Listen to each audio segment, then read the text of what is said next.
पश्चिम Asia में जारी संघर्षों के बीच एक बार फिर समुद्र कूटनीति और सैन्य शक्ति का बड़ा मैदान बन गया है।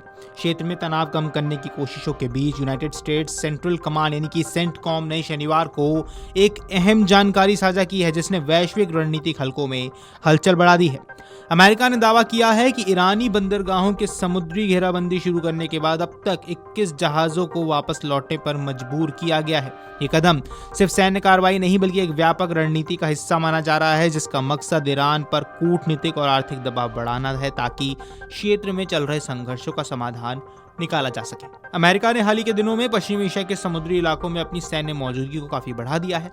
खासतौर पर अरब सागर और हॉर्मुज जलडमरू मध्य के आसपास अमेरिकी नौसेना की गतिविधियां तेज हुई हैं। इसी कड़ी में अमेरिकी नौसेना का अत्याधुनिक मिसाइल विध्वंसक जहाज यूएसएस माइकल मर्फी इस समय अरब सागर में तैनात है। युद्धपोत उन सभी जहाजों पर नजर रख रहा है जो ईरानी बंदरगाहों की ओर बढ़ रहे हैं या वहां से निकलने की कोशिश कर रहे हैं। अब सेंटकॉम के अनुसार अमेरिकी नौसेना ने इन जहाजों को स्पष्ट निर्देश दिए हैं कि वे ईरानी बंदरगाहों की ओर न जाएं। इन निर्देशों का पालन करते हुए अब तक 21 जहाज वापस लौट चुके हैं। यह आंकड़ा दिखाता है कि अमेरिका की समुद्री घेराबंदी का असर वास्तविक रूप से जमीन या कहें समुद्र पर दिखाई देने लगा है। अमेरिका की इस कार्रवाई को केवल सैन्य शक्ति प्रदर्शन के तौर पर नहीं देखा जा रहा है, बल्कि ये एक व्यापक भू राजनीतिक रणनीति का हिस्सा है। अमेरिका चाहता है कि ईरान पर इतना दबाव बनाया जाए कि वो बातचीत की मेज पर आने को मजबूर हो जाए। पश्चिम एशिया में लंबे समय से जारी तनाव, चाहे वह ईरान इजराइल टकराव हो या क्षेत्रीय संघर्ष, इन सब के बीच अमेरिका खुद को एक निर्णायक शक्ति के रूप में स्थापित करता हुआ नजर आता है। वहीं इस पूरे घटनाक्रम के बीच अमेरिकी राष्ट्रपति ट्रंप का बयान भी सामने आया है, जिसने स्थिति को और ज्यादा स्पष्ट किया है।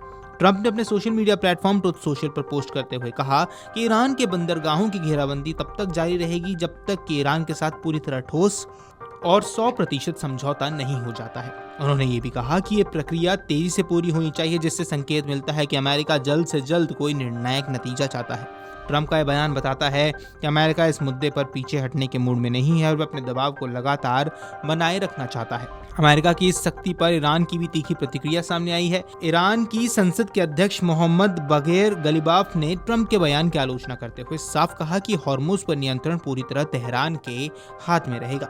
गलीबाफ ने आगे कहा कि इस रणनीतिक समुद्री मार्ग से गुजरने वाले सभी जहाजों को ईरान द्वारा तय किए गए नियमों और रास्तों का पालन करना होगा। बिना ईरान की मंजूरी के किसी भी जहाज को यहां से गुजरने की अनुमति नहीं दी जाएगी। यह बयान इस बात का संकेत है कि ईरान भी पीछे हटने के मूड में नहीं है और अपने क्षेत्रीय नियंत्रण को लेकर बेहद सख्त रुख अपनाए हुए है।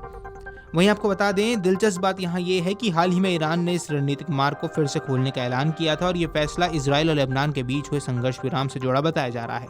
हालांकि ईरान ने व्यापारिक जहाजों की आवाजाही को अनुमति दी है, लेकिन अमेरिका ने साफ किया है कि वह अपने दबाव में कोई कमी नहीं लाएगा। यानी एक तरफ ईरान रास्ता खोलने के लिए बात कर रहा है, वहीं दूसरी तरफ अमेरिका उसी रास्ते पर निगरानी और नियंत्रण बढ़ा रहा है। ये विरोधाभास इस पूरे मुद्दे को और ज्यादा जटिल बना रहा है। Video desk अमरुजाला.com।